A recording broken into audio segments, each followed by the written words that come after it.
Welcome to the 2023 NNLM Virtual Symposium on Health Misinformation. We're so glad you're able to join us today. I'm Sean Corning, one of the Education Outreach Coordinators with NNLM Region 7. We just have a few technical items to cover. All attendees have been muted, but we welcome your questions and comments and any discussion in the Zoom chat at any time. VFairs is providing technical assistance today, and then the NLM staff will be keeping an eye on the chat with me. Am I coming through for the other folks? Okay, good. All right. Yeah, if you want to chat, make sure you select everyone from the drop-down menu so that everyone can see them. If you would like to submit questions, please use the Q&A function. This way they'll be all collected together and they won't get lost in the chat. We'll answer these questions that you have at the end.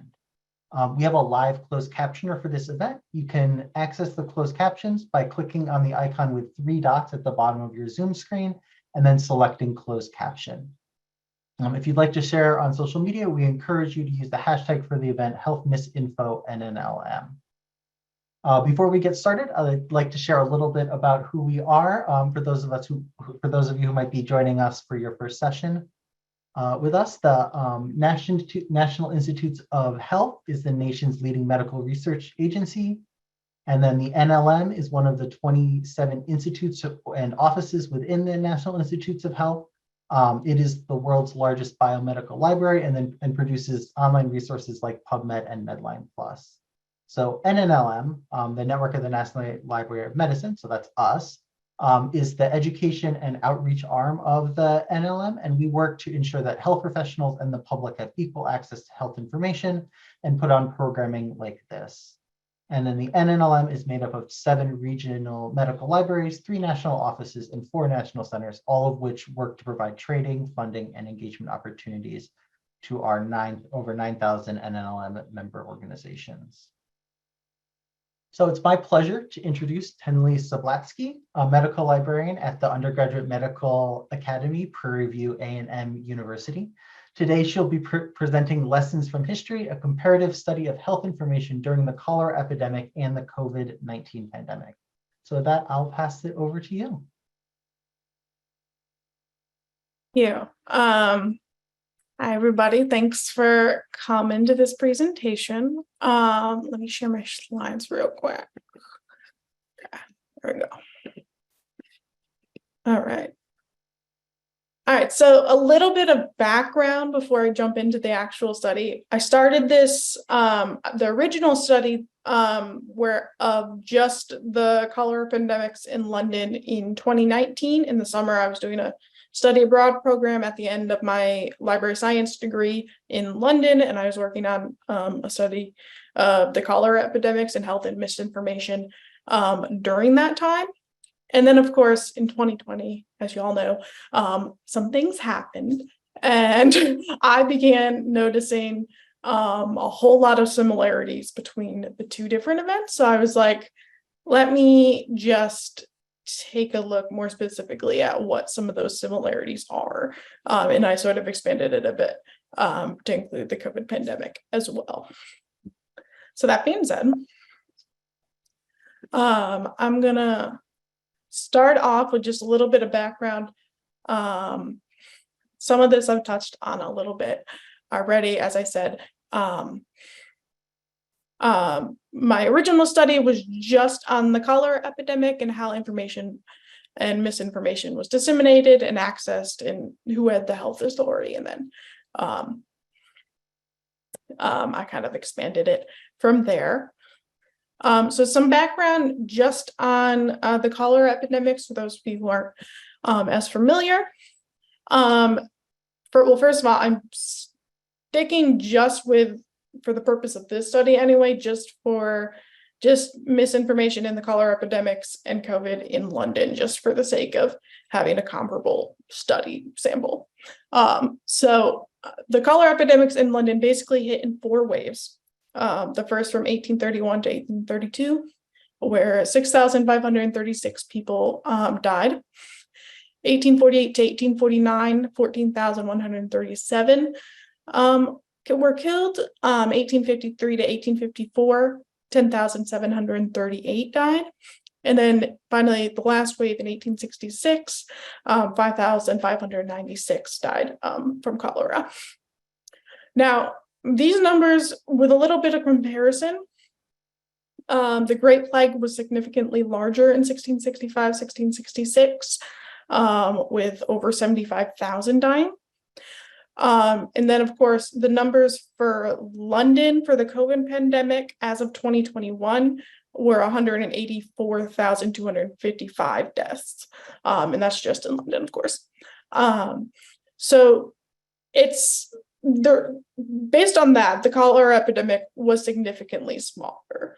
The numbers in deaths pale in comparison. But what's striking is the mass chaos that exploded during the cholera epidemics, because nobody knew how to handle it. And there was a lot of misinformation and mistrust of authority during that time period that I think resonates a lot to the present day as well. So we're gonna kind of take a look at that. So in the cholera epidemics in the first wave, the health reform movement had just started in that same time period. So there was already a lot of confusion about who had the authority over health, which of course did not help for the situation. But the health reformers that were sort of in charge at the time, they overlooked any possible connection to good sanitation, clean water, and good health. Going back to the ancient Romans, London's water supply had been a cause of some pride for its inhabitants already, and that kind of stems a lot of the reason for overlooking the possible connection to the water. Instead, the main theory, leading theory at the time, was the miasma theory, which we'll talk a little bit more in a little bit. But that theory, again, it has been proven to be false. But at the time, it was the leading theory that people went with because they didn't want to imagine any possible connection to the water. But this pride led the nation down kind of a dangerous path of ignoring facts and reason for just protection of feelings and emotions. One of the quotes from a reference that, again, I'll show all the references at the end, is the fear of cholera in the 19th century came about ignorance. Indeed, there were various theories as to how cholera spread. So another consideration for the cholera epidemics is the major class divides of the time. They were very divided, and one of the main things is because cholera is a disease that affects the spread of affects sanitation and everything like that. The lower classes were obviously more susceptible, and the upper classes tended to look down on the lower classes, as especially those who caught cholera. Basically, the streets and cellars were piled high with excrement and trash, especially in the lower class areas. And the air took on a familiar smell, which is partly how the miasma theory, which involves particles spreading through the air, took hold. But again, they didn't have a way to recognize or deal with the problem. And the solution for most people, especially in the working class, was just to use whatever was available to them.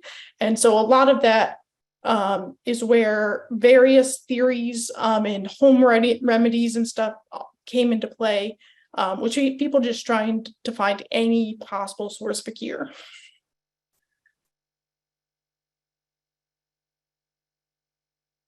So more on the lower classes. Again, they didn't have access to any clean or safe drinking water because of the cholera. So they basically used whatever they could find, which often was the unsanitary water. People had no knowledge often of the poor sanitary conditions or what was going on, and that it would be hurting their health. And even those who did, they most likely didn't have another option. Many, but not all of the lower class members were illiterate or had some level of illiteracy. And the health officials did put out pamphlets, which at the time were called handbills, which are basically just a one-page flyer, usually like a bullet point list of facts and information about the about cholera and how to protect yourself. And I'll show examples on some slides coming up. But those tips kind of went unused, partly because a lot of the lower classes were illiterate and they couldn't read them. Partly because the people who were illiterate would often have other people translate them to them. And in that translation, things were lost or misinformation happened. And finally, just because the actual content of the handbills were sometimes more condescending than helpful. A quote from one particular handbill of the time would be, "It mainly depends upon yourselves whether if the cholera attacks you, you escape with your life or whether you escape with your life or not. Should you feel the slightest attack of diarrhea, seek medical aid immediately. Or when opposed to the first battle is won, excuse me, the cholera has four friends: dirt, drunkenness, slothfulness, and fear.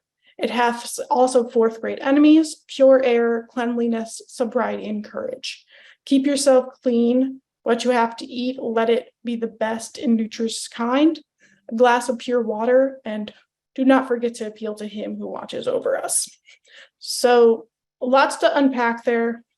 Obviously, some of that is good advice, but obviously the lower classes who did not have access to clean water or nutritious food, what are they going to do with that? And that's where sort of the spread of the home remedies and just various other solutions kind of came about. So the mistrust of doctors and obviously the condescending like handbills didn't help in that regard. The confusion around a health authority to begin with did not help. And it ended up resulting that thousands of people lost their life, mostly either due to pride or stubbornness or lack of information. So the home remedies, typically they cycled around via word of mouth through families and friends. And a quote from one of the sources was, "What is lacking in many of these explanations and prescriptions is some measure of humility, some sense that the theory being put forward is still unproven. It's not just that authorities of the day were wrong about miasma, it's the tendency, unquestionedness, and the way they went about it." So they basically just clung to whatever theory they believed in, without any scientific basis for that. And even, as we'll see on this next slide, several of the more prominent health researchers were doing research and disproved the miasma theory, such as Benjamin Hall, but those facts were largely ignored because while they knew the miasma theory wasn't true, they didn't know anything better than that. So they didn't want to, that miasma theory is basically all they had to go on. And they'd rather have something than nothing. But basically, the miasma theory is suggested that diseases were produced by unhealthy vapors rising from the ground or decomposition of materials. And people were understandably very eager to solve the problem. And so they overlooked the evidence, or rather lack of evidence, that there wasn't any scientific basis for the miasma theory. And they just clung to that for as long as they could. So at this point, probably most of you are already kind of drawing your own similarities to like the present situation, because there's a lot of things that are fairly obvious as far as the mistrust in authorities, the spread of misinformation, distrust between the classes.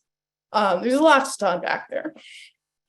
But one of the main things to talk about in terms of current day information is the spread of misinformation digitally, because while, as I'm sure you all know, the internet and digital information is a fantastic resource, it can be hard to regulate control over information, and it's made the spread of misinformation huge. Paying attention to the target audience for the health information is critically important, just to avoid the situation where, much like the handbills were created with good intentions for the most part, with decent advice, but if they had paid attention to the fact that the lower classes were largely illiterate, and actually took into account their perspective and what they had available to them, they would probably have created different kinds of resources. People who do not have the opportunity to contribute to decisions and actions that affect the health are less likely to be well in the first place when ill, and are likely to experience less benefit from treatment, is a quote from the present day London Health Council. So that's sort of the main things. The takeaway here is really just focusing on what those differences between the two events are, London cholera epidemic and COVID epidemic, and acknowledging how they're similar, how they're different, how things have changed, and what hasn't changed. So we know misinformation ran rampant in the 21st century, leading a lot of individuals to follow dangerous advice, which they often paid for by death. Additionally, systemic divides between the working class and upper class Londoners just made working together as a community impossible, as many people of the authority were taken seriously. These factors, though they're specific to the 19th century London, are secondly relevant to the 21st century. Class divides are still apparent in their own way.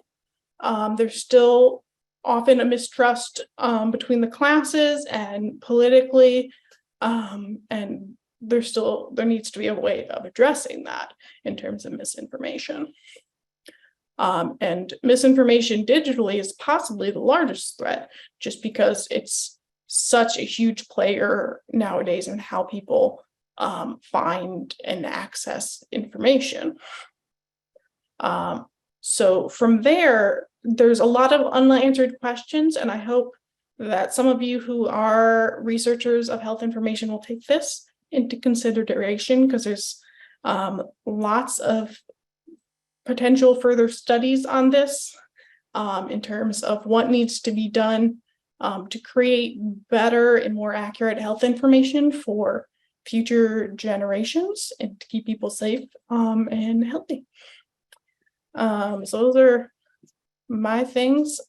This is my reference list, and I'm available for questions or anything else.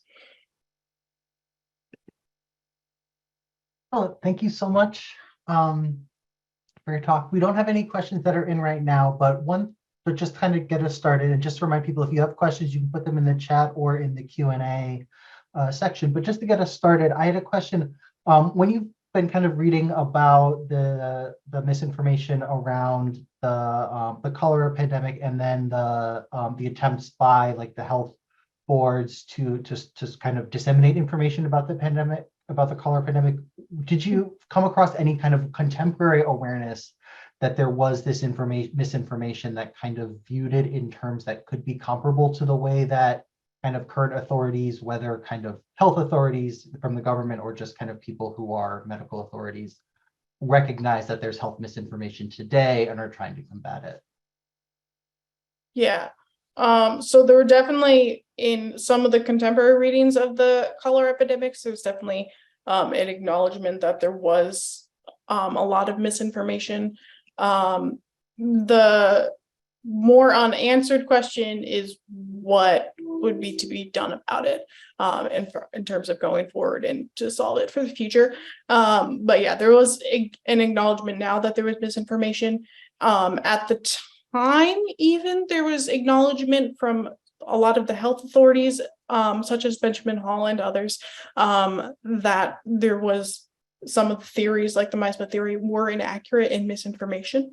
But again, sort of pride kind of got in the way there, and people tended to follow the home remedies and other theories that were more prominent and led to what they thought was a cure right in the moment, instead of listening to facts or reason. Okay, that makes sense. I'll give a couple moments for see if folks have other questions.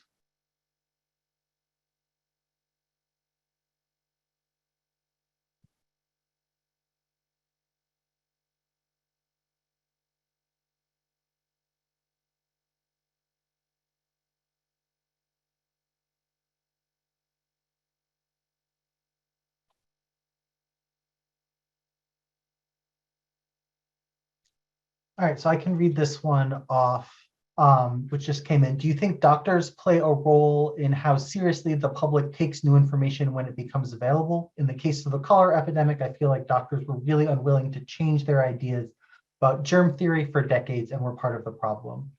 Ignatius Semmelweis was left to rot in an insane asylum after he implemented hand washing into his clinic, for example. For sure. I think doctors play a major role for the reasons you mentioned, and others. Yeah, doctors during the cholera epidemic, many of them were still presenting misinformation themselves. Some of them were new, like the Meisma theory and stuff, were inaccurate and were trying to promote that wasn't accurate and they shouldn't follow that advice. But nobody really knew what was accurate. None of the doctors at the time knew what was the correct solution. They just knew the Meisma theory wasn't accurate. But yeah, I definitely think doctors today and then play a huge role in how health information is relinquished and disseminated, in terms of communicating with patients and knowing the demographics, so they're presenting the information in an accessible way. And I think they play a huge role, to answer the question simply. Excellent, thank you. And then another question came in. Why were home remedies thought to work over science? Was it a non-belief in the miasma theory, and then without kind of having a more accurate theory to replace it, or was it something else? Yeah, it was mostly not having anything to replace it. Mostly the Meisma theory kind of stemmed into home remedies for trying to keep yourself clean. Some people of the lower class, if it either hadn't heard of the Meisma theory, or didn't know about it because information wasn't disseminated to them. But yeah, home remedies kind of stemmed just because people needed treatment that wasn't available to them. So they just kind of came up with whatever they could think of. And some of them were good, a lot of them were like herbal remedies for different ointments and creams and stuff like that. Mostly did not work. Some of them were crazier and resulted in death often, or more serious illness. But yeah, the home remedies, they kind of spread mostly really because there wasn't a definite answer for how to cure cholera, and there wasn't a clear spread of information. So some people were saying it's inaccurate, some people were saying it's accurate, and people didn't really know what to believe. At the same time, they or someone they knew probably had cholera, and they just needed something that would work. So they just kind of tried whatever was available to them. So I'd like to, thank you all for coming, and thank you again for this great presentation, Tenley. For those of you who attended and are interested in claiming MLA CE credits, you'll receive an email with instructions after the final day of the event, which is tomorrow. Please join us for our next session in this room at 3 p.m. We encourage you to visit one of the booths, take a little bit of a break, stretch, something like that. And then we'll see you in our next sessions. Thank you so much. And thank you again for your presentation.